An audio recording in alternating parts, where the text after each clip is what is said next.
কাল হাসরের ময়দানে এমন অবস্থা হবে, কোন এক ব্যক্তির একটি নেকি কম থাকার কারণে ব্যক্তি জান্নাতে যেতে পারে না। আল্লাহ রাব্বুল আলামিনের নিকট গিয়ে বলবে যে রব্বুল আলামিন, আমি যদি আমার আত্মীয় স্বজন বন্ধু বান্ধব থেকে যদি একটা নেকি যদি আনতে পারি, আপনি কি আমাকে জান্নাত দান করবেন? আল্লাহ তাআলা বলবেন, হ্যাঁ, তুমি যদি তোমার একটা নেকি আইনা তোমার নেকির পাল্লা যদি 100-100 যদি ভরপুর করতে পারো, তাহলে আমি জান্নাতের মতো নিয়ামত তোমাকে দান করব।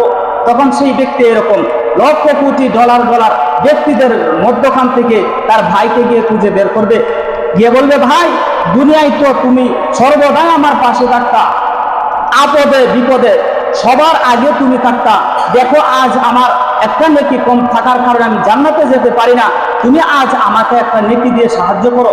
তখন সেই ব্যক্তি বলবে, তুমি আমার ভাই না।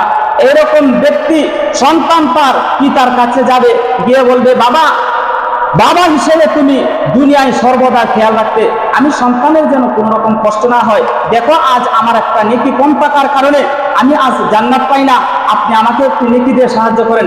বলবে, দুনিয়ায় তুমি আমার সন্তান না, দুনিয়া আমার কোনো সন্তান ছিল না।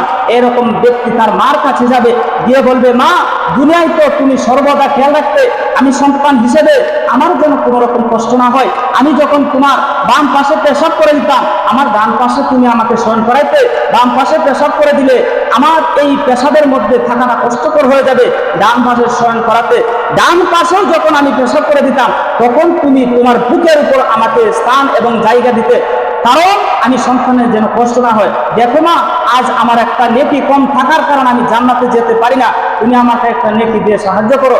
তখন মাও সেই সন্তানকে অস্বীকার করে বসে বলবে, তুমি আমার সন্তান না। এরকম স্বামী তার স্ত্রীর কাছে যাবে, স্ত্রীকে গিয়ে বলবে, স্ত্রী আমার, দুনিয়ায় সর্বদা এই খেয়াল রাখতাম তুমি কিভাবে সুখে শান্তিতে থাকবে, ঈদের যখন সময় আসতো নিজে মার্কেট না করে তুমি স্ত্রীর জন্য ঠিকই মার্কেট করতাম, তোমাকে আমি সুখে শান্তিতে রাখার জন্য সর্বদাই আমি ব্যতিব্যস্ত থাকতাম, দেখো আজ আমার একটা নেকি কম থাকার কারণে জান্নাতে যেতে পারি না। সেই স্ত্রী বলবে, আমি বিবাহই বসি না, আমার স্বামী কোথা থেকে আসলো?